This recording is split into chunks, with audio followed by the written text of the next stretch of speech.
The Fantasy Six-Pack Hour. With your hosts, Joe Bond. You're awful. And A.J. Applegarth. It's Sin-Shu-Chu. It's a mouthful. All right. Welcome to the Fantasy Six-Pack Hour. My name's Joe Bond, founder of FantasySixPack.net. With me, as usual, AJ Applegarth. What's up, man? Not much. Just ready to get this pod going, get a little respite from my day of, occasional drinking and painting. So it's a good day. Yeah, man. So we are recording this a couple days late. I was on vacation, and we decided instead of trying to have you do it solo and figure out all the technical stuff, we just wait a couple days. And I've had a long week. Being on vacation for a full week with my kids is exhausting. Lots of screaming, lots of fighting, lots of yelling at them. Like, just stop what you're doing and just go play. Jesus. Anyway. See, I do that here at home. No, so yes. It's not like I have to, But I feel it's counterproductive to spend money to go somewhere else to do the exact same thing that I would just be doing at home. So right? Yeah, I kind of feel pretty much the and same all my way beer now. is here, so Yeah, I will admit, I got some pretty good beer in Delaware, so I brought some home. I'll share one of those in a minute. So there's a silver lining, I guess. Anyway, man, news and notes for the week that I've missed. What we got here? Baseball. Edwin Encarnacion fractured wrist. He's going to be out. They haven't given a timeline yet, but I'm going to guess, if we're looking at Trey Turner's injury, couple months. So honestly, those of you in fantasy leagues that have him, you can probably drop him. I'd wait until the actual timeline comes out, but I wouldn't be too optimistic about this. That's a pretty major injury. He's been killing it this year, and especially for the Yankees. So yeah, that sucks for fantasy owners. The trade deadline happened this past week. I'm not going to get into all of them, obviously, but go ahead and check out the article on Fantasy Six Pack that Keith and I put together real quick last minute and went over the trades from a fantasy aspect, and you can get all your information there. Probably the biggest one is Zach Greinke, man, to the Astros. That's a pretty nasty move that they made. yeah, that's. I feel like that's kind of standard Astros magic at the deadline, but check out the Fantasy Six-Pack closer chart. Yes, that too. Up for many an hour doing that thing and trying to get it right, and then I realized yesterday that I had. Oh God, look at Ed Reed. What is this guy doing? Anyway, sorry. Sidebar on the Hall of Fame ceremony. Yeah. I may not have mentioned it, but I have been drinking most of the day today. Good times. I've been drinking all week, so maybe it'll carry over. Yes, so yeah, I totally missed it on the chart, but the Dodgers were not actually status quo as the new BAC level for the trade deadline. They were bumped up to drunken karaoke because they did make a trade with the Rays to bring in Adam Kolarek. Very minor deal. I don't really see it doing a whole lot, but wasn't the big splash that all the Dodgers fans were hoping for. And then I have yet to update it today, but I did see news Colorado has a new closer. Yep. Wade Davis is out after sucking ass the majority of this year. So take a look at that. I'll get to that. I don't know, tonight, tomorrow, something like that. All right. Good stuff. All right, let's move on to some football here. So, dude, the Mel Gordon saga continues. This isn't getting any better. He's now apparently demanding a trade. His agent has said this. anybody's guess as to how this is going to go, but it's just not good, especially after what we dealt with last year and Lev Bell. I mean, I want nothing to do with him in drafts. I mean, I know he's going end of the second round, but I don't even know if I could pull the trigger there. I just want that early, man. I want points. Like, I don't want to risk. It would be a winning move if you got him in the second round. I 100% agree with that. But, man, if he doesn't play, you're screwed. Totally screwed. I don't know how else to say it. What? I mean, are you pulling the trigger there at that point? I don't know if I am, honestly. It depends. My one league, I might do it. Just depends on who's sitting there, because I have CMC and as a keeper in the first round, and then I've got Kamara really late in like the 7th or 8th round. So maybe in that league, because then I would just be completely filthy. But other than that, I don't think I'm going after him. I don't want to deal with this Lev Bell-esque situation. I mean, right. I had a guy in my league that was fighting me about keeping Lev Bell as a first rounder. He thought he should have been second or something. I don't know. There was some whole crap going on with that, but he sat on him all year and it was a wasted pick. So I'm not doing it. I try to win my leagues with guys that I know are going to actually be on the field and play. Yeah, it's tough, man. Like, he's so good. And, in years past, before Lev Bell did this last year, I mean, guys would hold out, right? But then they would eventually sign, or something would happen, or they'd cave and they'd come play. It's different now. And for some reason, these guys are just going, no, I don't need to play. Like, okay. Yeah. I don't get it. But they're gonna do them, I guess. And the thing here too is San Diego shouldn't fold on this, because they've got capable backs in Eckler and what's his name? Not Johnson. Josh Jackson. Yes, thank you. So I think that they're not really worried about it. I mean, they don't necessarily want to trade him, but I mean, if you can get something for it that's going to help your team and you have faith in those backs, then I think it's a win-win situation. You don't need that kind of drama on your team. I mean, I can only picture Phillip Rivers now, like all the like G-rated curse words he's just saying in his locker room. There's got to be a lot of gosh dangs and derns and everything else going on in that house of Brady Bunch-esque kids. Him and his Uncle Rico throw. Yeah. Don't insult Uncle Rico. And so we've got another holdout situation going on. This is not getting any better either. Got Zeke. Jerry Jones has come out and stated they're not going to budge. They don't need the leading rusher in the NFL to win a Super Bowl title. But I mean, I don't know what to do here. It sucks for you. You drafted him, what, 3rd overall in Scott Fish Bowl, and a lot of people took him 1st. Yeah. It's crazy. Like, nobody saw this coming, what, a month ago when those drafts started? So it's just bad. I mean, it sucks for people who drafted early and have him, and they're just going to have to deal with it and quickly run to the waiver wire and get, I guess, Alfred Morris. Gross, but enjoy. You're not replacing Zeke. I probably not a whole lot to say there about that one. It just sucks, man. I feel bad for you.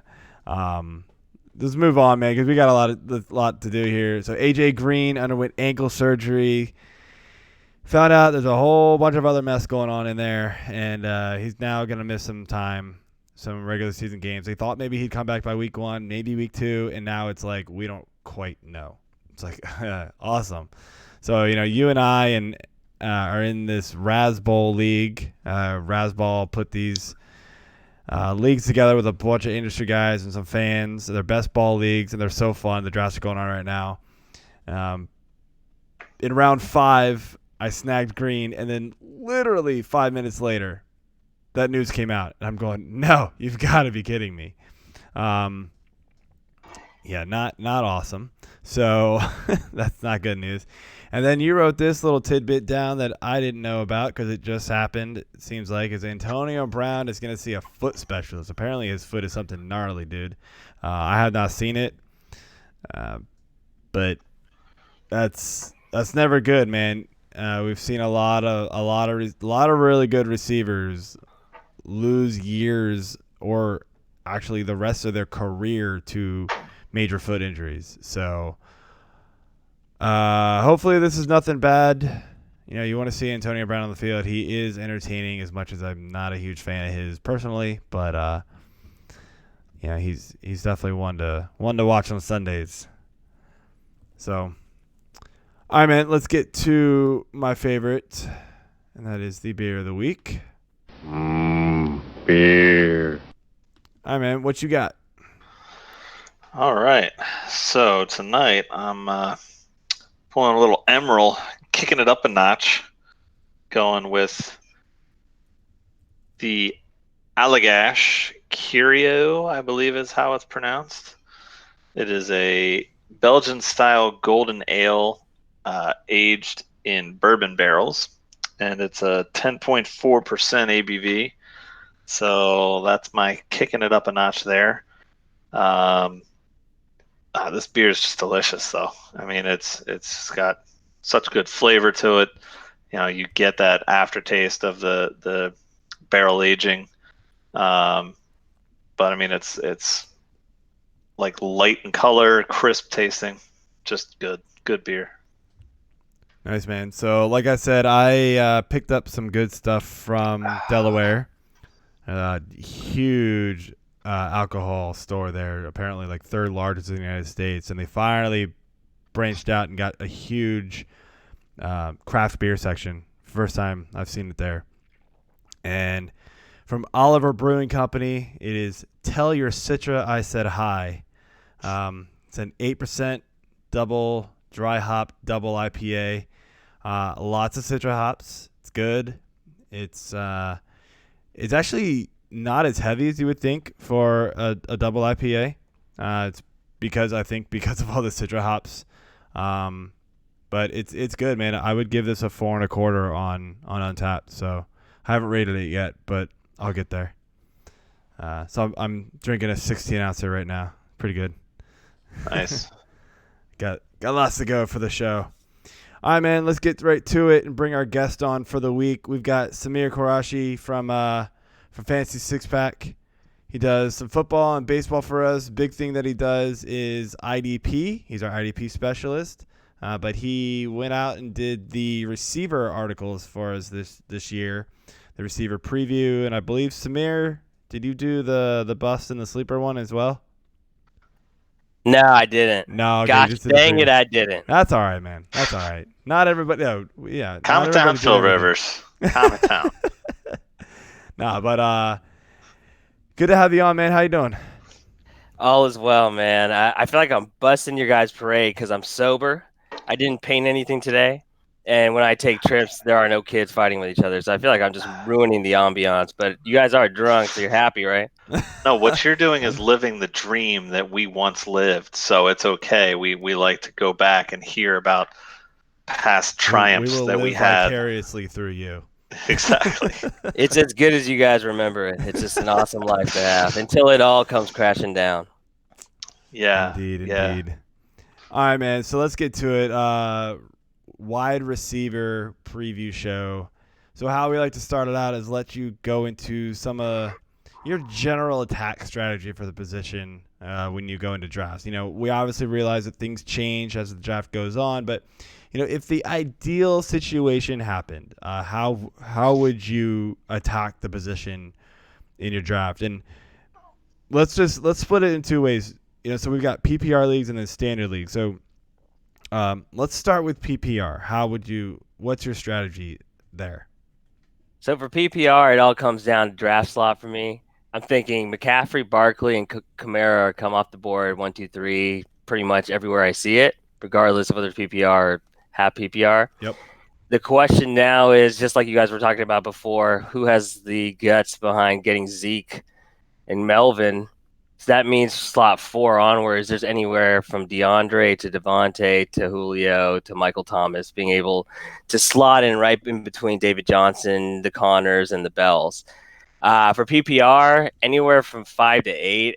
Everything that I've seen from either it's best ball or PPR, anything straightforward usually has DeAndre going first, Devontae, and anywhere from Michael or Julio. And then from there, there's your break for another running back run. And I think I feel comfortable with that. So if you're on the back end of the first round, you have to make a decision between possibly, a Le'Veon Bell type, and if you're lucky, ODB, Michael Thomas, or maybe JuJu coming around the end. And I'm comfortable with any of those things. I think the running back barometer for me ends with James Conner and Le'Veon Bell, with the hope that wherever you have Nick Chubb and Dalvin Cook, they're kind of like the end for me. If you consider Melvin and Zeke actually on the field this year, Chubb and Cook, if you're coming around the end in a PPR draft and you got picks 1 through 5, you're going to want to have someone that could be an RB1 come back to you, like a Chubb, like a Cook if you're lucky, but you got to know your league. Otherwise, you're going to end up with anywhere between Damian Williams.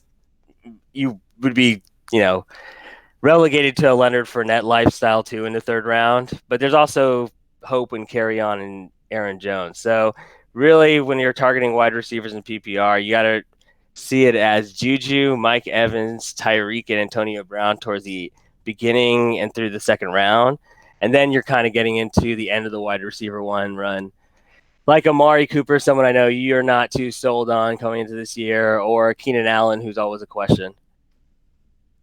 Yeah, so what about like later in the drafts? Like, do you tend to, in a PPR league, if it's kind of a coin flip between a running back and a receiver, do you lean more toward the receiver in a PPR league because of the points per reception, or do you lean still more toward the running back because it's, still kind of a premium at this point?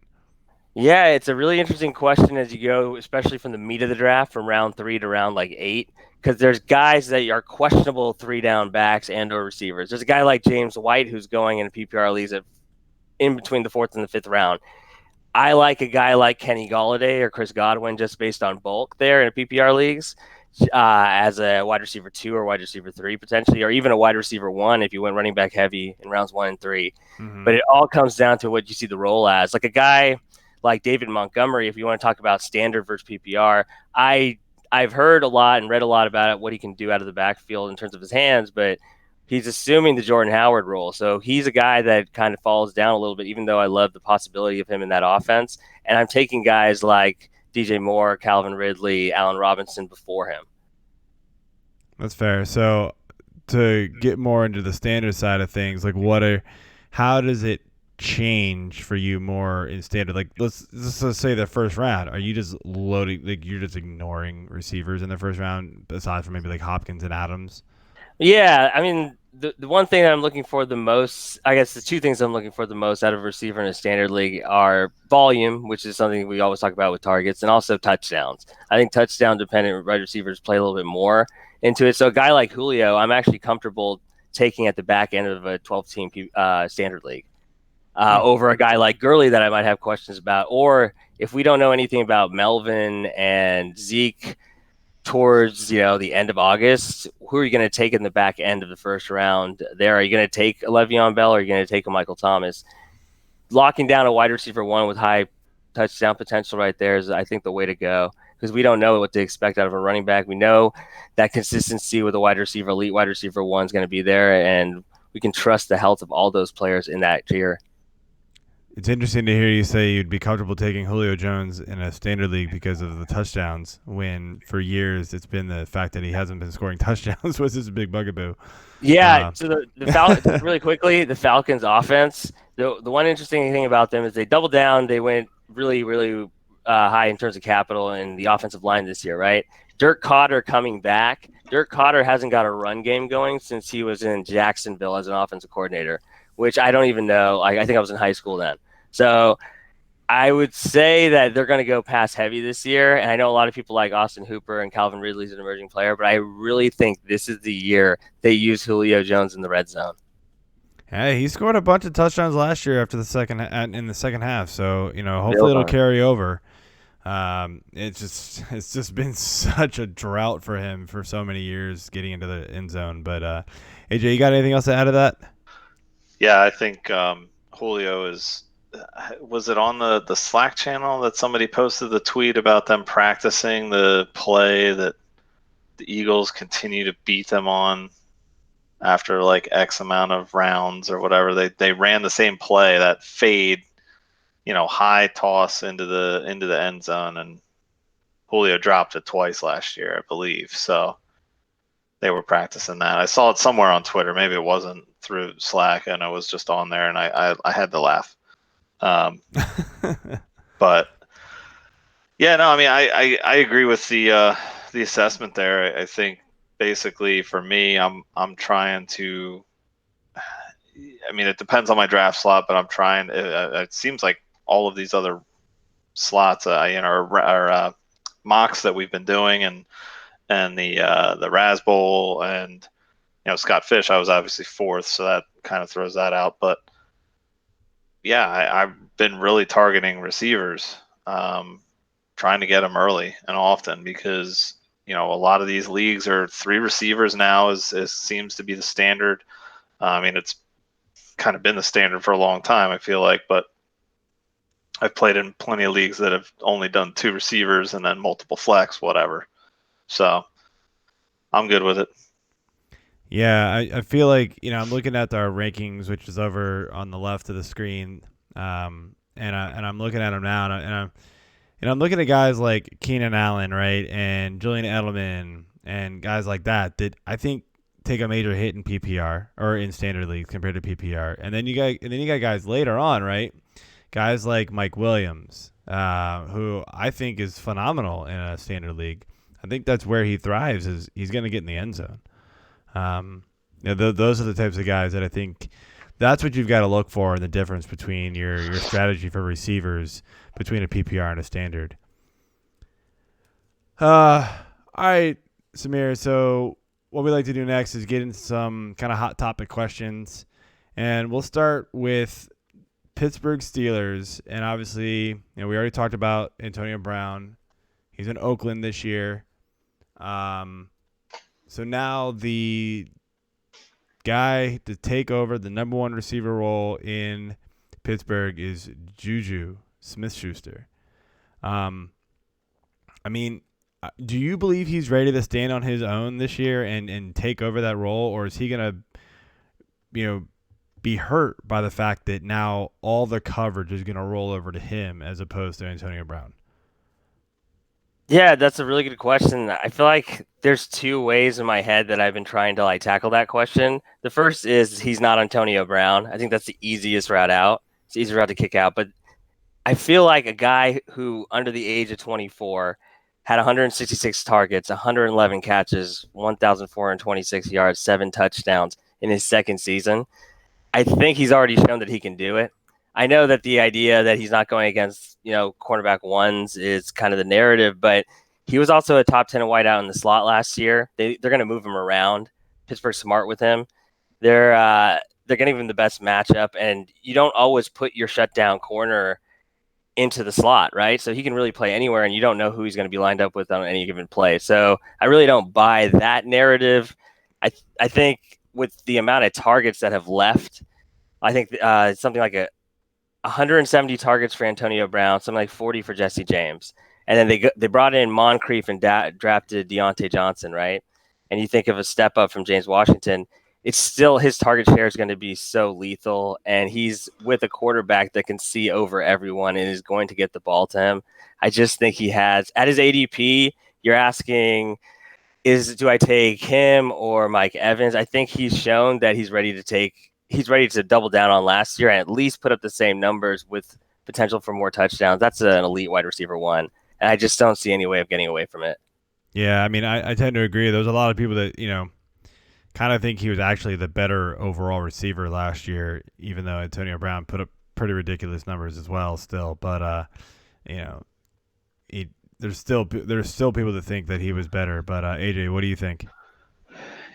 Yeah, I'm kind of torn on this one as well because I've been an owner of Antonio Brown the past few years in multiple leagues, and he's been my guy, and he's just been so dominant there. And I mean, JuJu's definitely stepped up and played really well, and I see that continuing. I'm still kind of trying to figure out what I think of Roethlisberger this year. Part of me feels like he's going to be really good because he doesn't have Brown and Bell and their drama following the team around and having this cloud, over everything. He can just go out and play football again. And JuJu's going to be his go-to guy. I think he's dynamic enough and athletic enough to continue to thrive. I do worry about the coverage kind of drifting over and people starting to double team him or trying to hide coverages, off the bat and then end up double teaming him as the play, goes into action. But I still like him. I would probably go after him personally in the second round. I don't know if I would reach for him in the first, but I feel like if you want to, I'm okay with it. So it's kind of my thoughts on JuJu. But so next guy we got listed here is Mr. Hanging with Mr. Amari Cooper. I mean, this is a guy who we really have talked down a lot in this show, I believe, because of his poor performance. But once he got to Dallas, he really thrived with Dak, and in that offense, he had a really great second half last year. So, Samir, what do you think his outlook is, for 2019? Is he able to build on the success that he had late last year in Dallas? This is like anytime you talk about a cowboy around here, I feel like these are fighting words, but I'm going to go ahead and get it out. All right. So let's just talk about who Amari Cooper is, right? He's a 3-time Pro Bowler. He was a 3rd overall pick, I believe, a couple years ago. He was kind of exiled in a really tough season last year. So this is a season where he went 75 for 1,005 yards and 7 touchdowns in an off season between 2 teams with 2 new offenses and one coach who was like literally a Corona spokesman before he took over the coaching job, right after 10-year liaison. So I think the way that he acquitted himself, as strange as this is going to sound, as a professional and still to put up those numbers. I know that there's heavy put on the 10 catch, 217-yard, 3-touchdown OT win over the Eagles. I saw that game and it was an insane game. But he just seems to always like kind of taint you back in within a given season. It's like cat and mouse in season. I just think in the current situation that he has, I think he has the first like real grasp at stability since Del Rio, which is like an insane thing to say. So in that sense, if you're saying that a guy who last year started on a team that had Jared Cook, Jordy Nelson, Brandon LaFell, and Dwayne Harris, and still was good enough to merit a first-round pick, and then turned it on after a week of learning an offense and a Sean Linehan offense, and still was able to be a serviceable wide receiver 2-3. I think he takes it all the way this year with Dak. And it also goes on the fact that Zeke actually reports, and this isn't like an Emmitt Smith holdout, that's huge for that team and anything that they do. And 2, I actually think Michael Gallup takes a really decent step forward as the second guy in that offense. And I don't think they'll miss Cole Beasley as much. And that's not an ode to Jason Witten. It's an ode to, just Randall Cobb actually being a football player. But I do see some breaking news about it. This is insane. This is my first breaking news on the Fantasy Six Pack Hour ever. It said, this is Dave Hellman, who is a staff writer at DallasCowboys.com. He tweeted about an hour and a half ago that Cooper left practice with a heel bruise. Doesn't look like a big deal, but it's just always something to monitor. He's at the end of the elite wide receiver 1-ish run. Yeah. I don't want to call him that because he hasn't had consistency, but he has that potential. I mean, everyone that's going for him by ADP is justified. I'd take AB over him, Mike Evans over him. I'd really consider taking TY over him just because of the role. But when you get to Keenan Allen and the Vikings receivers, that's when I start asking the question, if there's no running back I like on the table, who I take. And I think Amari's like the home run of the two, where he could have the highest ceiling, but he could definitely have the lowest floor. So what do you think? Don't disagree with you at all. As we mentioned, I'm not going to get too much away because I think I'm going to talk about him a little later. But I'm not the biggest fan of Amari Cooper. Inconsistency is a huge red flag in my book, and there are some pretty alarming stats that I found out when I was looking him up last night that make me just want to run the other way. So I'll leave it there. All right then. Next up, so we were going to initially talk about Tyreek Hill because at the time of putting all these notes together, it was, he was in who knows what trouble, but he's miraculously not suspended, and we're going to move on.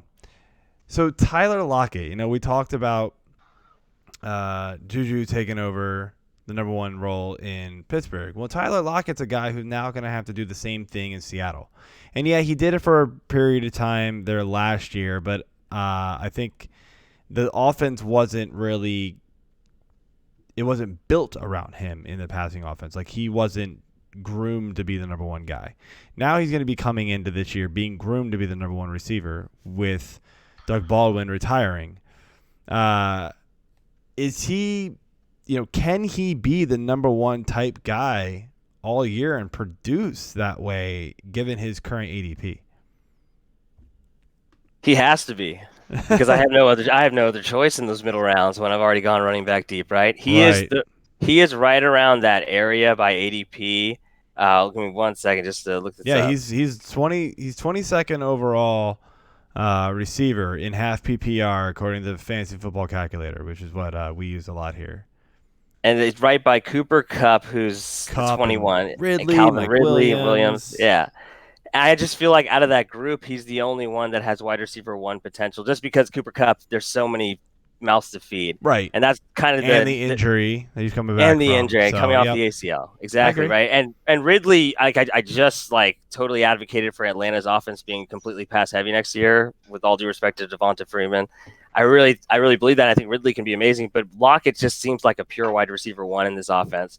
And what I did was I looked up how a guy like Doug Baldwin progressed in the Seattle offense, and this is year two of a Brian Schottenheimer offense. So there isn't going to be, even though Baldwin retiring and Mike Davis leaving left 109 targets open for grabs.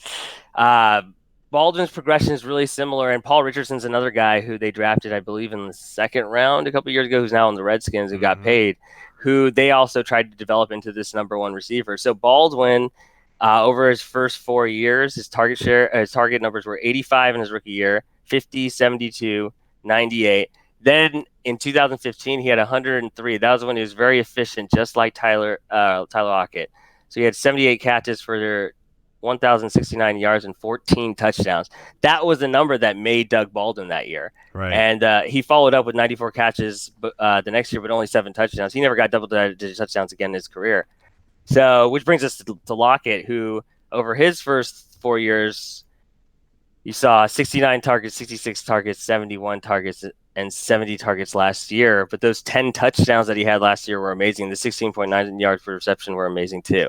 So, if ever there was a team that groomed a single guy amidst a group of emerging talent, if you see DK Metcalf as a legit actual transition into the NFL, and you see David Moore more and more as a late round grab as well, I think Lockett slips into the production of Doug Baldwin. I know I can't say he'll be able to run routes as well, or he'll always be as efficient as he was last year, but I think he's going to be Russell Wilson's guy. And I doubled down on that by adding that the way that Russell Wilson goes about building rapport with his wide receivers is the same way he's doing it with DK Metcalf. A lot of people are reporting that he is the only quarterback he's allowing to actually throw passes to DK Metcalf because he wants to build this rapport. but it takes time with him, and you can see it in the way that Jermaine Kearse was developed, Paul Richardson, and like I said, Doug Baldwin. So I am buying into Tyler Lockett as the last wide receiver 1 standing that you can have around the 5th round at 22 ADP. I agree that it's probably worth the ADP. My concern is, and probably why his ADP isn't any higher, is the fact that he did have the 10 touchdowns last year. So I don't know if we can expect that number to repeat, right? It's hard to get double-digit touchdowns for any receiver, right? But if he doesn't, like, I think at best, his receptions will go up, his yards might go up a little bit. So at best, maybe he matches his point total from last year. I don't know, AJ, like, do you see him being any better than he was last year? I mean, he was pretty damn good because of the 10 touchdowns. I mean, one thing that we got to look at here too is now that Dougie Baldwin's gone and Lockett is going to shift into this number 1 role, is he also going to lose his return status? Is that something they're going to give to Moore or to Metcalf? I don't know yet. Or maybe they keep him there because he's so dynamic out of the return game as well. But if you're playing in a league that counts return yards, that's definitely something to look at too. Yeah, I mean, I don't know if I'm looking at that. I mean, obviously return yards would be crazy, but like, the random 1 or 2 touchdowns you get is kind of fluky. I don't ever draft because of that. But But the I think he's probably going to produce pretty similar numbers. I mean, there's a little bit of an uptick that I see there. But again, I feel like it's still going to be in line with the ADP, unless his ADP jumps, 2 rounds or whatever between now and the end of the month when drafts really start kicking in. Seems doubtful. But I don't see that happening. But I like him where he is. I definitely like him as a wide receiver 2 for me. I don't think I'd be safe drafting him as a wide receiver 1.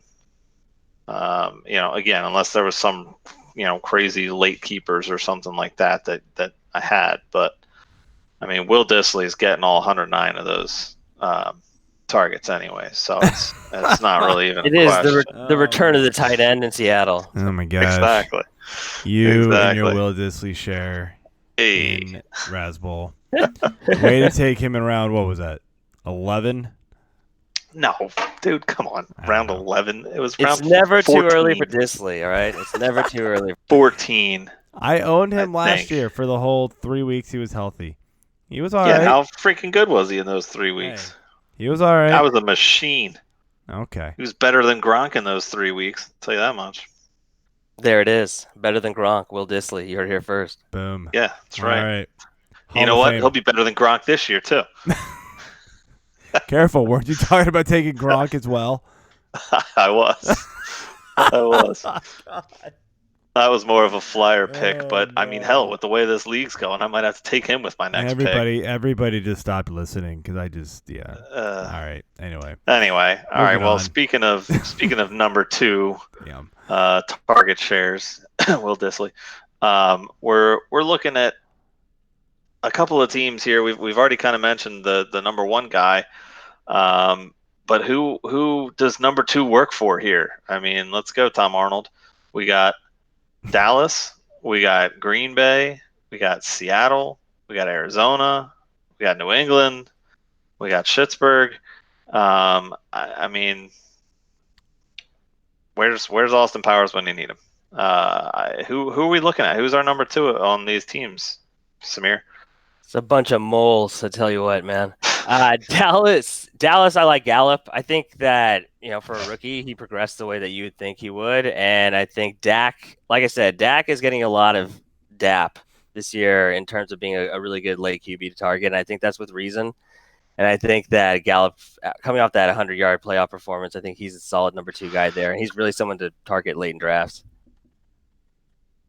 Yeah, Green Bay, man, you're killing me. I'll talk about this more later because this isn't something else that we'll discuss downstream. But I think it's Geronimo. I don't think that there's any pain of waiting and getting Marquez Valdez-Scantling either. You have to wait I think 2 or 3 rounds. I think Allison's rose around 8 or 9 ADP, I think, by round. And Valdez is somewhere 10, 11. So you pick your poison. I think Allison's going to be in the slot more, and I think that's more valuable over the course of a year. But I would go with Allison, but I wouldn't mind if I ended up getting both and had a little bit of a double down on Green Bay.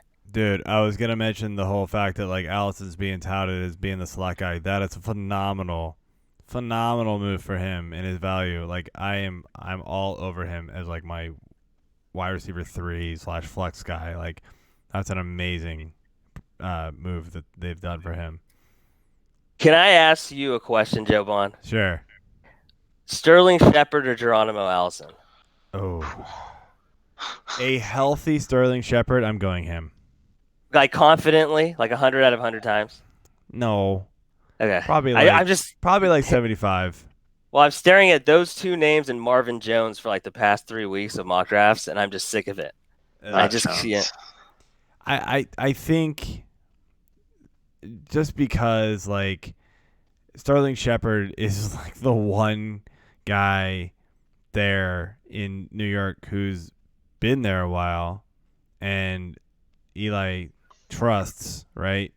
I mean, obviously Ingram is okay. Saquon's going to get his. But, Tate was garbage last year when he got to New York, and he's suspended. I mean, he didn't get to New York last year. He came to Philly. Oh, yeah, that's right. And he sucked. Totally, yeah. Anyway, yeah, he was terrible regardless. He had again, one or two really good plays. Yeah, anyway, regardless, it's just I feel like Shepard's going to just, especially in a PPR, I'm 100% going Sterling Shepard there. In a half PPR or a standard league, give me some shares of Allison because I think he'll score more touchdowns. Right on. Yeah, I got you. Breaking news: the Astros just threw a combined no-hitter, I believe, against Seattle. Didn't Aaron Sanchez start tonight? You're kidding me. Everything's turning up Astro these days, huh? What do they do? I don't understand how every pitcher that goes. Wade Miley is awesome for them. Come on. Wade Miley has been phenomenal. He's single-handedly keeping me in 4th place in the F6P league. I don't get it. Anyway, all right. Let's talk about some of these other positions here, real quick. So Seattle, who you got at number 2? I like David Moore just because of Seattle's history with rookie wide receivers. It usually takes them a while to get them active and actually accomplish things. I'm going to skip Arizona and go to New England after Edelman. Who we got? Josh Gordon. JG12's back. God. Okay. Let's say he doesn't actually get reinstated. No one ever wants Josh Gordon back, huh? I do. Oh, hey, man. I want him back. I don't really care. 12 games of Cleveland. Glory that he had. I'm just saying, if he doesn't come back, if he comes back and then does something stupid again, who's the guy? You know what? Yeah, seriously, pot is a big thing. Weed's a hell of a drug. I would go with Enkeel just because I want to hit something out of the park. I think you can talk about Dontrell Inman. I know Cam Meredith just signed there, but those are names that we've been hearing about for 45 years. Come on, no Demaryius Thomas? Demaryius Thomas and his bum. Okay, Demaryius Thomas. The way I'll say it, this is what I'll say about Demaryius Thomas. Okay, just be really straightforward with you. Someone coming off a major injury and a major car accident, I just really don't think, unless it's Cam playing quarterback, I think I'm good at passing on him. I don't know, when are you going to be yes, dude, I got Demaryius at the flex this week? What week is that going to be good? Never, right? That was a total sarcasm. Just throw out there. All right, Pittsburgh, number 2. I think you've already kind of said who your number 2 is, but just making sure. I would go with Moncrief just because touchdown potential. Jesse James isn't there anymore. No James Washington? Everybody seems to love this guy, man. Nah, you have to take him around the 10th, the 9th, 10th, or 11th round. There's other people that I'd like to hit a home run with. I know that. I kind of want to see what Deontay Johnson is. I don't think the Steelers spend anything above a 5th round pick on a receiver without thinking they're going to be the next superstar in the league. So, snagged him super late in Scott Fish Bowl, so I'm hoping big things there too. And it could happen, right? The one that I want to talk about, which I think is kind of interesting because we're saying who's the number 2, But I think there's also a legit question is who's the number one, and that's Arizona. Yeah, man, Arizona's impossible. There's like 55 names that's attached to it. And I actually, speaking of like best ball and like Scott Fishbowl, I thought I could sneak in and get, Ricky Seals-Jones or something, another pass catcher in that offense, or Charles Clay. But just hearing those two names is like really tough to work through. No. Yeah. So let's just say Fitz is number one. Who we got as the number two? I mean, is it just easy Christian Kirk? Yeah, so legitimately it's easy Christian Kirk just because it's an air raid offense, right? He just fits the bill. He's 5'11". He can play in the slot. He can play outside. There's all these insane stats from the past like 5 or 6 years with the wide receivers, but one that I caught my eye was since 2010, the only rookie wide receiver is 22 and younger to record 8.5 yards per target and a minimum of 60 targets. JuJu, Julio, Odell, Heenan, DJ Moore, Torrey Smith, D-Hop, and Christian Kirk. So that's really good company to be in. I know it's a kind of arbitrary stat coming off a rookie year, but to do it with like half a Josh Rosen, no offensive line, and a head coach that basically no one can really name. Like, where is Steve Wilkes now? I know he's in Cleveland, but I just think about that for a second. Like, what happened to him? It ended so abruptly. So in that whole offense and that whole sphere, he was still able to put up like really impressive young numbers for a young player. So I just think even though you have to increasingly pay more and more for him, I think his ADP is anywhere between the 5th and the 7th. He's in the cluster of the Dante Pettises and the Corey Davises of the world. I would take Pettis first, but Kirk is someone that if you want to hit a home run on a wide receiver 3, I think you're primed to take him anywhere between 25th or 36th wide receiver overall. Interesting. A lot of people are excited about this Arizona offense, and we are talking about receivers. Interestingly enough, I traded Antonio Brown in a dynasty league after he was like, I want to be traded, blah, blah, blah. And I was like, I'm done. I'm out. He's not with Pittsburgh. I'm out. Who knows where he's going to go? Pittsburgh's not going to send him somewhere good. You knew that. And I traded him for David Johnson. As soon as that got offered to me, I was like, yes. Hands down, yes. And so then he almost got sent to Buffalo, and I was laughing so hard. Then it was Oakland, and I was still laughing, but not quite as hard. But speaking of bros in different area codes here, just ripping through a bunch here. So obviously Antonio Brown in Oakland, Beckham Jr. in Cleveland. We got Tate in New York. We got Tyrell Williams with Oakland as well. Adam Humphries with Tennessee. We got Beasley and Crowder in Buffalo. We got Devin Funchess in Indy. Randall Cobb in Dallas. Moncrief in Pittsburgh we've mentioned before. Obviously, these last two not quite as big, but Demaryius Thomas, obviously New England. Nah, don't worry about that one. And then Danny Amendola in Detroit. And actually, yes, sorry, AJ or somebody just fixed me. Crowder's not with Buffalo. He is with the Jets. AJ, we probably should. I don't know what the hell we wrote down for some reason there, but we doubled it up. We're in the right state. I mean, whatever. Both teams suck. Same division, everything, man. Like, hey, we're close, right? It's fine. Playing horseshoes, right? Anyway, Samir, so these guys. we're not gonna talk about all these guys, but the guys the couple of names here that we've got bolded here. Antonio Brown, Beckham, and I want to talk about Funchess. I'm sort of interested in your take on him, but let's start with Antonio Brown. This recent injury possibility aside, what is your take on Antonio Brown in Oakland? I honestly love Derek Carr this year. I think year 2 in this offense. I mean, this is a guy who threw 32 touchdown passes a couple of years ago. I think his completion percentage was above 67% last year. He made progress in the year. And I think I really bought into the fact that they brought in Josh Jacobs. They got the best, by PFF, the best pass blocking left tackle in football last year. Although sometimes when you pass protect for Brady, things kind of get skewed towards the good. I don't know why that always works out that way. But because he gets rid of the ball in like 0.5 seconds. Half a second. The Joey Bosa rule, man. It shocked the world. But I think So I think Antonio Brown's a buy. I don't know what the foot thing is, but he's been a drama queen. He hasn't been around. You know what you get. You're drafting him somewhere in the middle to the end of the second round, right? So it's around the Mike Evans and before the Stephon Diggs and T.Y. Hiltons. I think he's still an elite player. He's still really young. I think he's still super talented.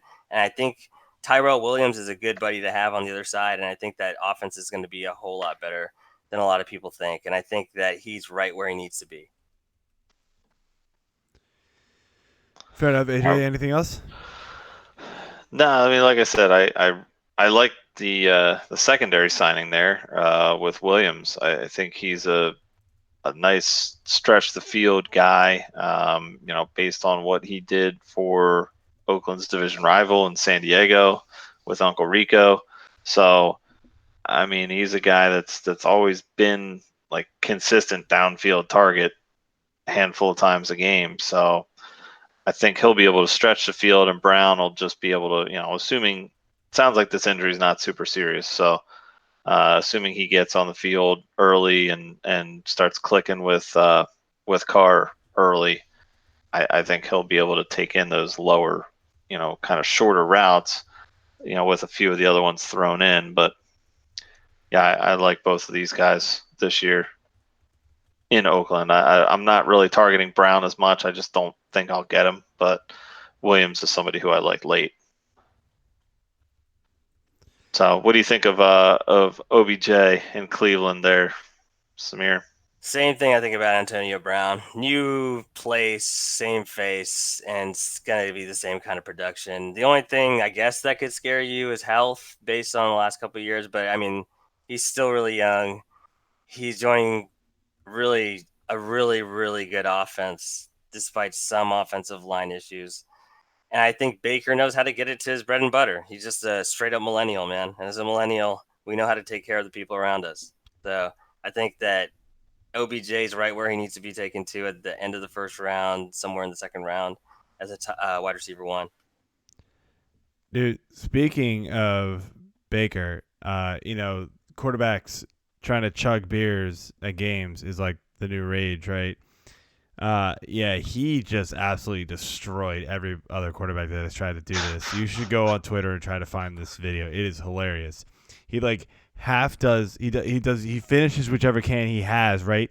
And then he goes, quick, somebody throw me one. Somebody throws him one, and then he just like, I don't know what, he like vampires it, dude. It was crazy. It was like just bit his teeth into it or something. I was like, oh my God, this dude's amazing. It was like Stone Cold Steve Austin crap, man. It was amazing.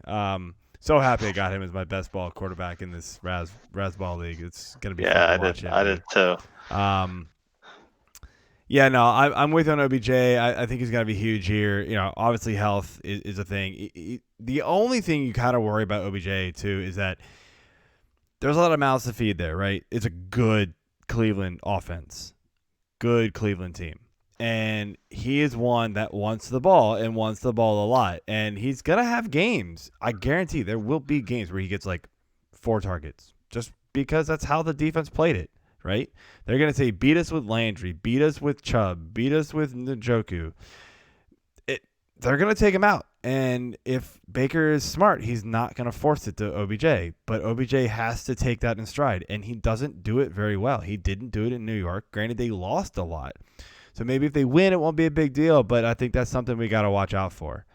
The other thing you got to look at there, too, is him and Landry are college buddies. So, I mean, if he's losing out, I think it's going to be like a friendly competition between the two of them. Dude, I don't think if he starts losing targets, every week to his buddy, then he's going to start bitching and moaning. But, I mean, a game here and there, I don't think it's going to cause much of a stir. And Baker's come out and said, I don't care who they are. I'm going to yell at my receivers. So it's like, okay. Yeah, we'll see how that works, man. I don't know. Yeah. It's gonna be real interesting with everybody there.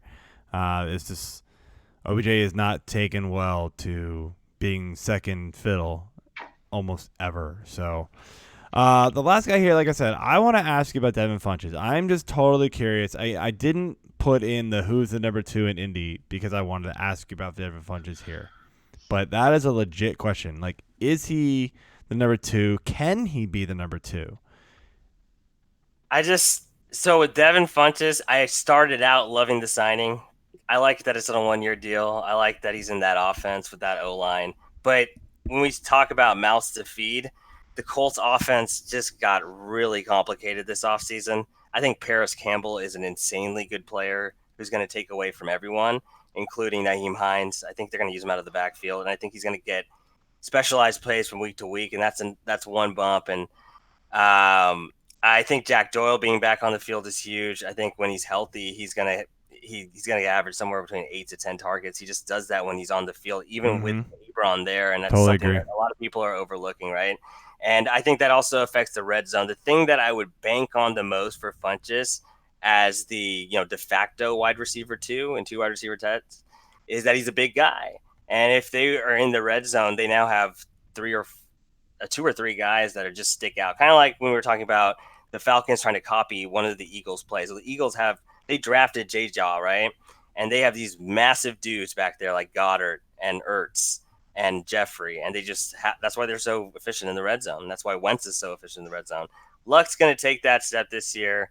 I think he has so much time back in the pocket. A guy like Funchess just kind of stands there like a brick wall. So I'm thinking 2015 Dante Moncrief, something like 100 to 110 targets. I think Moncrief had somewhere between 60 and 70 catches, 700 plus yards, and 6 touchdowns, but that number could fluctuate with Funchess. I think he's playing with a lot more of a similar quarterback than you'd actually think, making a connection with Cam to Luck. But the big arm guys that make the throw, I think Funchess gets open in time, and that's what Luck has. And I think he has a way better year than his ADP is going by. I think he's like every week, medium floor, could be with a touchdown, wide receiver 3, 4. Yeah, I don't know. I'm sort of on the fence about him. AJ, what do you think? Yeah, I mean, I'm not real big on him just based on the crapshoot that he was last year. Coming off of the bigger year, I thought he was going to be able to perform, better, but with everybody else there in Carolina really stepping up, I mean, he became a forgotten guy. So I agree that the 1-year deal is good for him. I think this is like a prove it year. So he's got a solid quarterback. He went to a great place to have a prove it year. So I think he could come out and play well. I'm not really seeing any of my teams right now don't have any shares of him. So maybe that'll change when I start drafting in some of my other leagues, but not really targeting him myself. All right, so Samir, what? I'm gonna leave it up to you. You can pick 1, 2 of these other guys left. None, if you really want to kind of talk about, Tate, Williams, Humphreys, Beasley, Crowder, Cobb. What? Any of these guys that we didn't already talk about interest you to highlight here? Tate did until the suspension, just because, yeah. I think the Giants slot receiver is a good job. Eli can, gosh dang, chuck one of those mouth-breathing passes of his across the middle. I'm sure he can get it to where he needs to get it to, and I'm sure he can get it to Tate.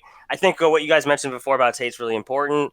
It was the midseason trade. I think he was in good form in Detroit, but the trade, they just didn't really know how to use him in that quick time, right? So I wouldn't fade him on talent, even though he's pushing 30 at least. But I definitely would be down for some Tate, really late. So past the Funchess, past the Moncrief. If I get him for that value, that'd be awesome. I got him in our fantasy 6-pack best ball league. I forget, it was super late. I'm just staring at him. I'm like, fine, I'll take him now. It's just ridiculous at this point. Everybody was like, no, I don't want him. I don't want him. I don't want him for rounds. And I was just like, he's eventually gonna be good, so I'm gonna take him. The same thing was happening. About it. The same thing was happening with Alshon Jeffrey a lot for SFB, right? He was just kind of sliding down there, and you're just like, when is he gonna go? And you got him around 9 or 10. The 8th or 9th round. That's pretty big steal, right? A bunch of us did. Yeah, it was like a huge, and I still don't know why. We couldn't figure out why he was falling. All of a sudden, because everybody's like, Alshon, we're like, eh. We all did it, and then we're like, well, no, wait a minute. No, he's still way better than everybody else is going right now, so we need to take him. He's just one of those guys this year that's having a fall for no reason, right? Just boring. I mean, this is kind of he's just there. Like there's no upside. Like you know what you're getting, and so that's what everybody goes for the upside play. And sometimes the boring guy wins you the league. You know, like that's all there is to it. But you never pick him. No, so. no way. Exactly. And then for Tyrell Williams, everything that AJ said, it was on point. I think I am targeting him anywhere past the 10th or 11th round. Like anywhere around there, I'd start really considering him because he could have a gigantic season. I really do. You do not. I agree. No, I agree. I like 100%. Tyrell way more in best ball than I do in redraft because I just don't know when I'm ever going to start Tyrell unless I have like massive injuries or it's like I have 3 receivers on bye in week 11, which I know is like a huge bye week. So that's my problem with Tyrell. That's a good question. When am I ever going to start him? Yeah. But still, I mean, like at the wide receiver 4 or 5 or 6, if you're in a deep league or onwards, he's a pretty good guy to have just based on how he plays the long ball. Yeah. No, he's solid. I loved him in San Diego. We touted him last year. He just, a lot to go around there in San Diego. And obviously that's the Keenan Allen show. And Mike Williams really stepped up. So Tyrell really took a step back last year, unfortunately. But I can't get on board with this Oakland offense as much. Like Carr just doesn't do it for me, man, for whatever reason. So yeah, I'm not gonna fight you on that. it's hard, man. Carson's kind of blah. And dude, like 2 years ago, he came off that big year, like you said, and I was like, I don't know why the hell Carr's like the 18th quarterback, and then yeah, I quickly found out why. So. He's like one of those #believe guys. You just have to believe in it, and then you'll get to where you need to go. But like AJ said, he's worth a shot. He's of all the guys that are around that ADP, he's probably at the top of my list going into round 11 or 12. Adam Humphries. If Delaney Walker can't play football anymore, I guess I'd target Adam Humphries. He's permanently in that slot. I just don't know. I'm not going to bet on Mariota. I feel like I can bet on someone like Trey Quinn, even with Case Keenum, just saying. Just love me some Trey Quinn. Yeah, absolutely. Right. Watch your mouth, man. Don't give my secret away. Oh, my bad. See, that's why in the pre-notes you're supposed to tell me who not to talk about. All I got is Jameson Crowder on Buffalo, and now he's on New York. What do you do? It was a quick trade. It just happened. I'm not interested. We were talking about it. This is we make show notes after drinking beers, and we're like 5 beers deep by the time we get to wide receivers. Bad idea. Anyway, I'm not going to hold Jameson Crowder's current employer against you ever, man. I think that's all right. I don't think going from Buffalo to New York in our notes here made a difference for his value at all. No, because Gase is just impossible. You just don't really know what to expect, right? Because then why else would we be? Does Gase even know where he is? No, right? All the still looking bright for lights, like Reptar, like it's weird. ADD, right?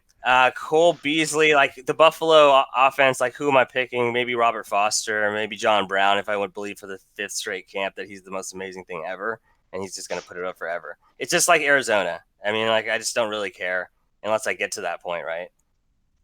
Randall Cobb, to put it really succinctly, I just don't care. Like I'd rather have Gallup and Cobb can go off into the sunset.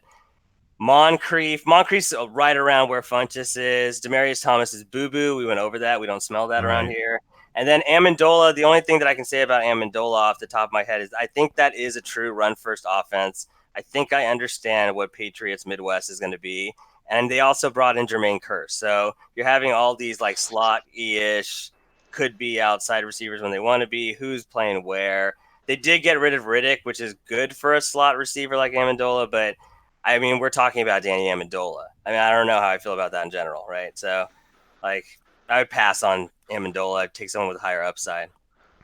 Yeah, pretty much. So, all right. Now that we've ripped through all the bros and different area codes, let's look at some freshmen here, the rookies. We got Hollywood Brown and Miles Boykin over in Baltimore.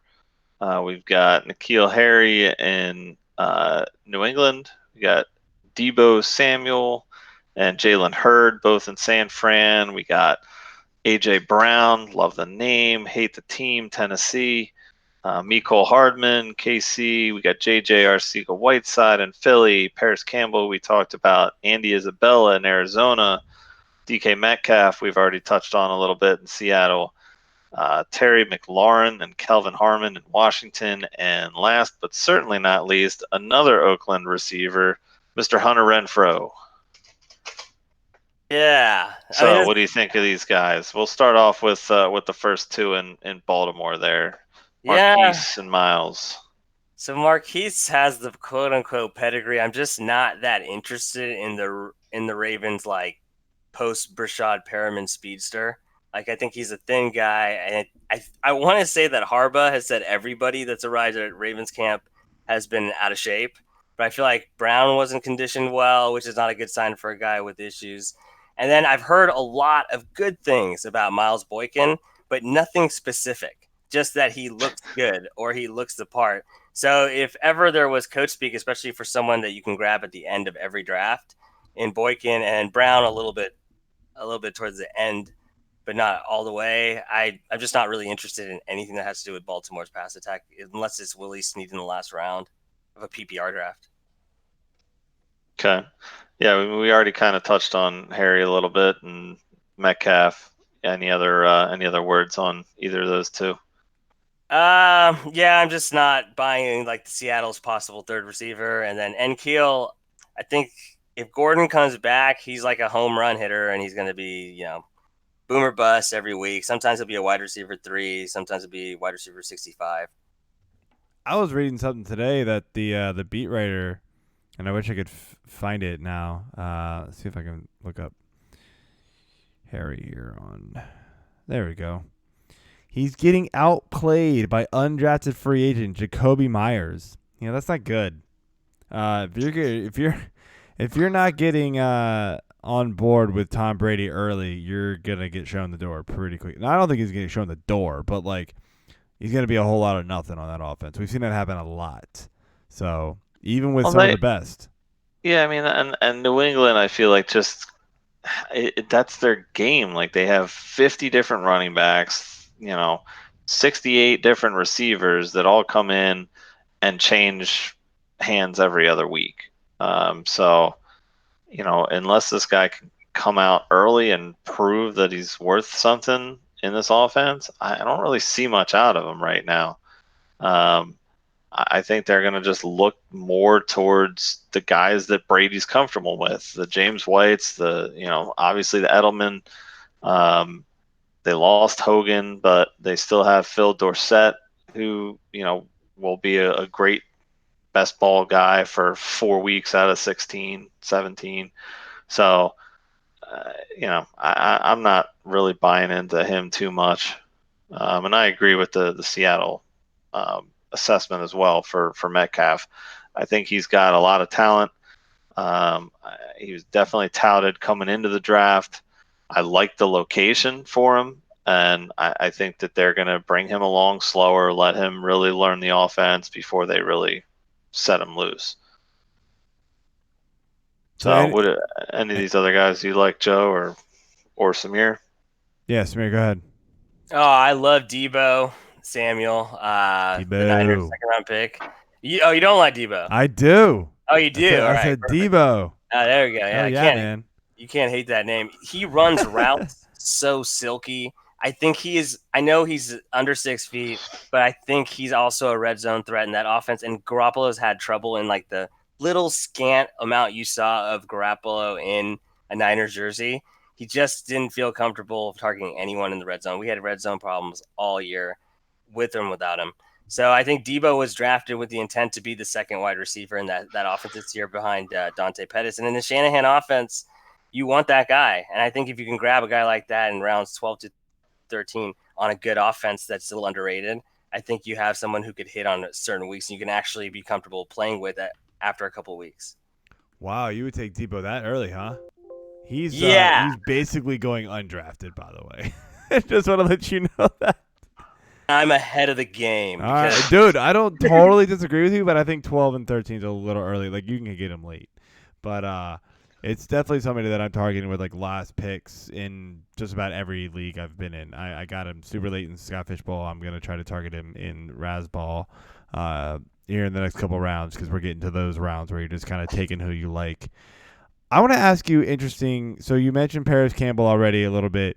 I want to ask you your take on Hunter Renfrow, who has been mentioned as being the already number 3 slot guy in the Oakland offense. Like, is that worth anything? Yeah, I mean, pre-Gruden era, it is worth something. It definitely is, and especially because people seem to gravitate towards Hunter Renfrow throughout his career. I remember the touchdown at Clemson to seal it up. I feel like people just are cheering for Hunter Renfrow because he's a good guy, and John Gruden likes good guys. If he has the third role, Seth Roberts had some games pre-Gruden. I think it's an offense that with a guy like Antonio Brown and Tyrell Williams, who's a deep threat who can play. He's had a 1,000-yard season before, and he's still really young. If you're the third guy there, I think the field's open to you. I think Josh Jacobs also will help out in there. I just don't know when all is said and done will he actually have the job, because really early in camp, like I said, people like to really get behind Hunter Renfrow, but I don't know how.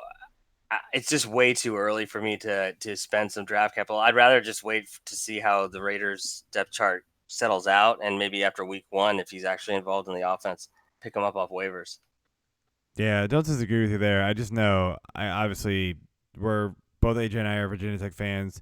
Clemson's on national television every single weekend, and he's just, the ball just gravitates to him, man. He's amazing. He's a little guy, but he's just good.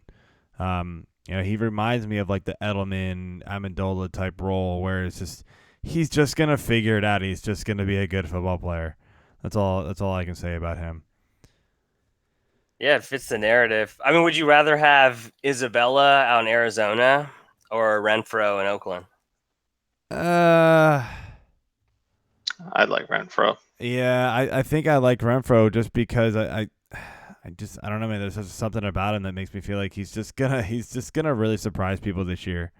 I think he'll be especially in PPR. I think he's gonna be a ball hog, man. I can't bet against you. Like I said, it just seems like things seem to go well for Hunter Renfrow at times. So yeah, I mean it's a narrative worth buying, even though it's unique. Yeah, absolutely. All right, man. So let's finish it up here. We're gonna do our reaches and steals. So our reaches is a wide receiver that's being reached on, picked too early in drafts according to ADP right now, and then a steal, somebody that you think is being drafted too late right now. So give us your reach. So my reach comes in. I'm gonna leave like the lower or like the higher picks to you guys. My reach comes in right now as the ADP 34th overall wide receiver taken in half PPR drafts according to Fantasy Football Calculator. That's Will Fuller. And the reason why I love everything about the Texans offense, Fantasy Six Pack's all about Deshaun Watson this year. And I think Kiki's a really good player. I think he takes away from the target share a bit. And we saw what Kiki could do towards the end of last year. But there's enough in this offense to go around because there really is no tight end to speak of. And I don't know what they're going to do at running back. And it's kind of an ongoing thing. Fuller coming off an ACL tear doesn't make sense to me in that ADP, though. There's guys that are going after him like Christian Kirk, Marvin Jones, Dante Pettis, Sterling Shepard by ADP, Curtis Samuel, Cortland Sutton, Geronimo Allison, a guy that we talked about before. Mm-hmm. I just think that these are all guys that you can swing and hit home runs with, hit grand slams with, at a wide receiver 3 or 2 on your team, depending on how you're constructing it. But Fuller, even with the immense amount of awesomeness that was him and Watson, an ACL tear for a guy who runs straight line down the field, it's going to take a couple weeks. So I'd rather wait that out and get Kiki later and draft someone like Kirk or Pettis at that place. I'm on board with you there, man. I drafted Watson in our F6P best ball, skipped over Fuller to Kiki, so I'm happy. Right on. I'm with you, man. Like Fuller's still awesome in best ball leagues because he's gonna have those monster weeks. But I get you in redraft leagues. Like he's hard to trust. He's like a Deshaun Jackson for me in redraft leagues. It's hard to do. Yeah. It's hard to do, man. All right, AJ, what you got for your reach? My reach is going to be Mr. Cooper Kupp. He's currently looking as the 21st receiver taken on Fantasy Football Calculator. I mean, just coming off of that injury, we already talked about all the different mouths to feed there. You don't know what you're going to get with the running game with Gurley, if he's going to somehow round back into form. I mean, don't get me wrong. Kupp is a phenomenal talent. He showed last year that he's, got the skills and puts up big numbers, but I just don't like going after injury guys that early, aside from A.J. Green, because he's right ahead of him. And I went after him in best ball for Raz Bowl, but that's kind of a different animal. In my other leagues, I'm not really looking to target Kupp where he's currently going right into the 5th round there. I sort of disagree with you, man. I like Kupp. I think he's gonna be solid. He's just a good football player, man. My reach, as I alluded to earlier, is Amari Cooper. I kind of feel like he's my reach every year, but there's a good reason for it. And look, I know how amazing his overall stat line was, especially if you consider just the second half. But if you break it down a little further, he played in, what was it, like 14, 15 games? Yeah, I think he played in 14 games last year. If you get rid of his, 4 monster games, he had 364 yards and 1 touchdown in, 10 of his games combined. That's terrible. That is not receiver number 13, which is where he's going right now. One of those games was against the Eagles, who are just terrible. Right? Please. I mean, please. Don't disagree. What has Washington done ever? Dude, I don't care. The Washington Redskins suck ass. I'm not going to disagree with you there either. I just like to poke fun at Cowboys and the Eagles. That's fine. But no, I'm sure it's not going to be that bad this year. Cooper just seems like a guy who just takes games off like it's baseball or something. I don't understand this. It's inconsistency galore. His talent he's oozing with talent, man. You can just tell it's there. When he turns it on, it's amazing. But where did he go for those other games? It doesn't make any sense. The fact that he's just that bad in so many other games is just baffling to me. So I can't do it that early. I'm taking Diggs, Edelman, Cooks, Woods, Galladay, Godwin. I'm taking all these guys ahead of him. I do not want anything to do with Cooper unless he falls to me in the 4th round, which he never will. So, I just think it's hard to, I get the comment about, in X amount of games, this is what he put up, but it's X amount of games that were, the majority of them were in Oakland. No, they weren't. He played 1 half with Oakland, and actually he didn't. 2 of his injured games were with Oakland. He played a second half with Dallas, and they were equally as bad. He had 2 monster games with Dallas, and other than that, they were kind of poo. They really were. Go back and look at the game log. I'm talking more, obviously, his career. He's been inconsistent in Oakland. We have a very small sample size of what he's done in Dallas. That's fine. Maybe a whole offseason with Dallas and Dak will make a whole heap of difference there. I don't know. Something about him just turns me off, and I can't do it. Until he proves it that he could do it for a full season, I don't want him. It's the nipple clamps, isn't it? Totally wrong. I might be totally wrong, and fine. I'll eat it. I'll eat crow on this, but I'm not doing it. I'm not drafting him this year where he's going. You're going to go down swinging on Amari Cooper? Huh? You're going to go down swinging on Amari Cooper? That's fine with me, man. I did it last year with Tyreek Hill. It sucked ass. No one saw that train coming. It's all good. No. All right, so let's get your steal. Who's your steal, Samir? It's a guy that we talked about earlier. It's Geronimo Allison. I think Yes. Since we went over him a lot, I have some stuff quickly to share, but I know we already touched on him. The first thing that stuck out to me is they had this PFF had targets of 20 or more yards in 2018 for the Packers. So targets 20 more yards downfield. Adams had 34. Valdez-Scantling had 19. He was second on the team. Allison had 6. He was way down there. And I took it at first as a negative stat, right? But it's exactly what we were talking about earlier.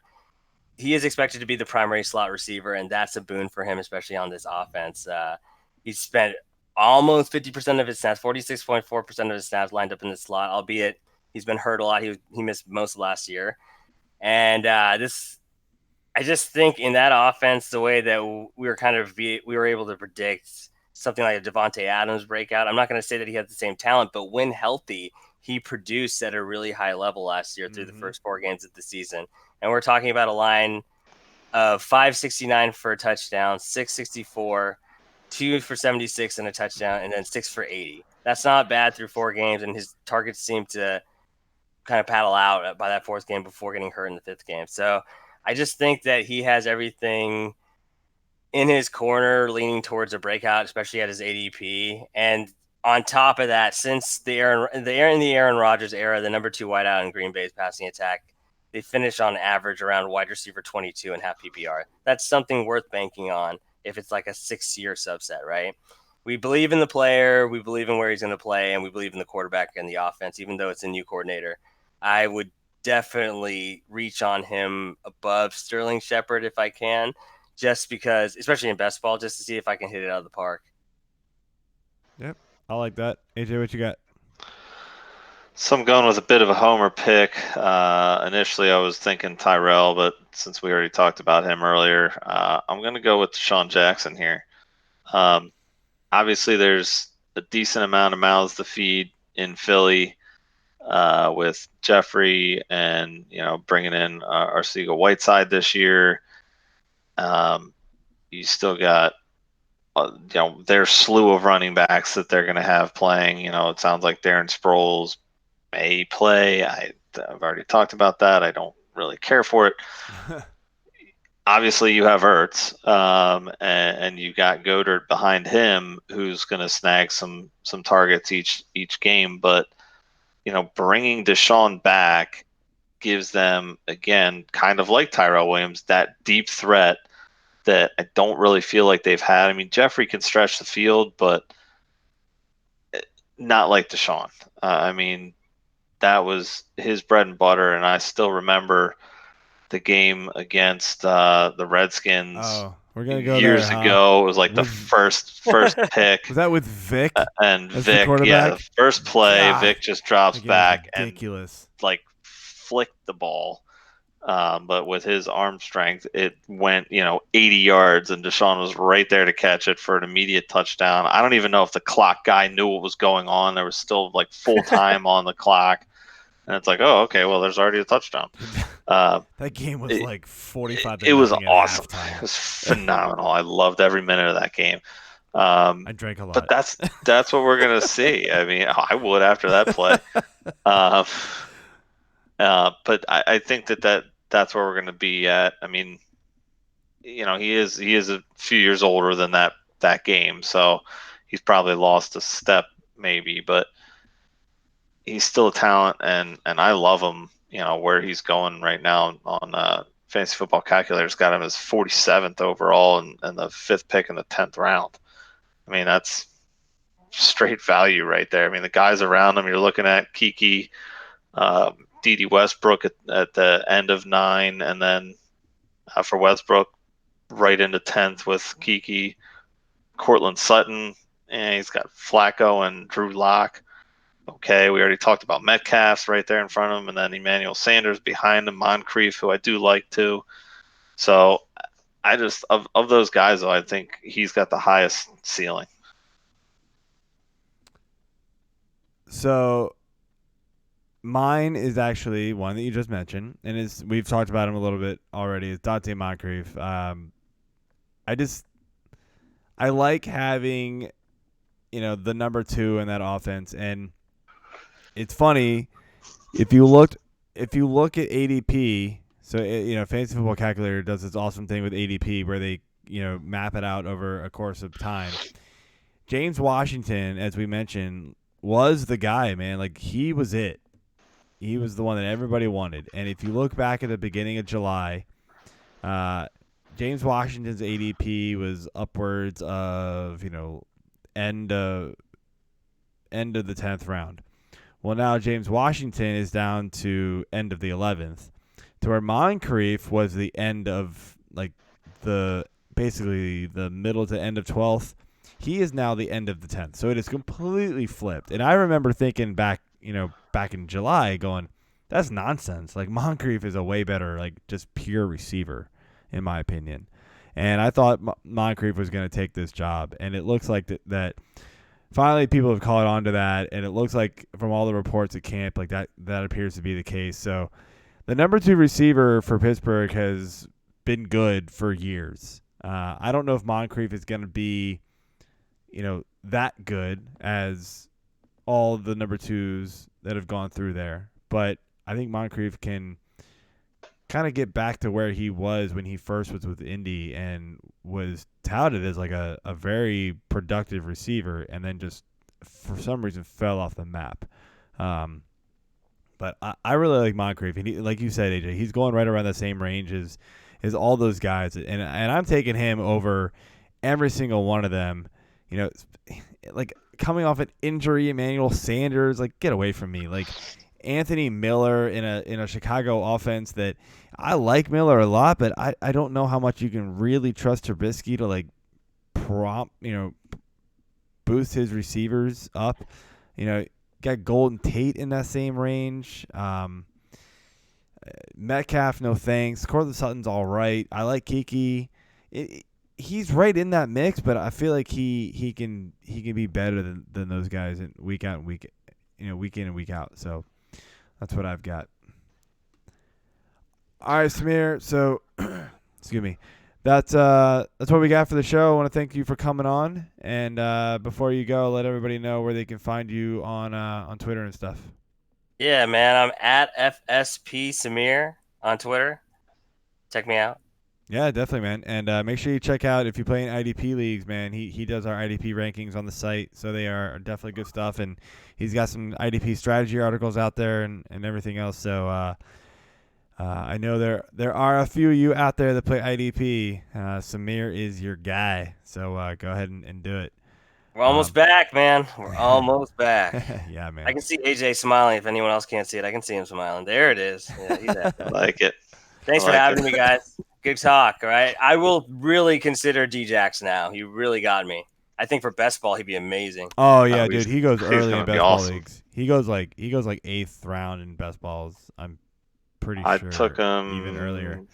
I just looked at it. He was definitely a target for me. He got sniped from me like a couple picks before me. I took him ball. 7. Yeah, right after Pettis in the 6th. I grabbed him on the way back up in the 7th. Then took Mayfield in the 8th, and then I got Moncrief in the 10th. Nice. So I like both of them. Solid picks, man.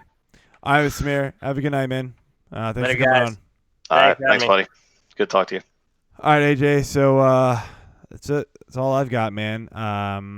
You got anything else to add before we cut it out? No, I'm good. All right. Good stuff, man.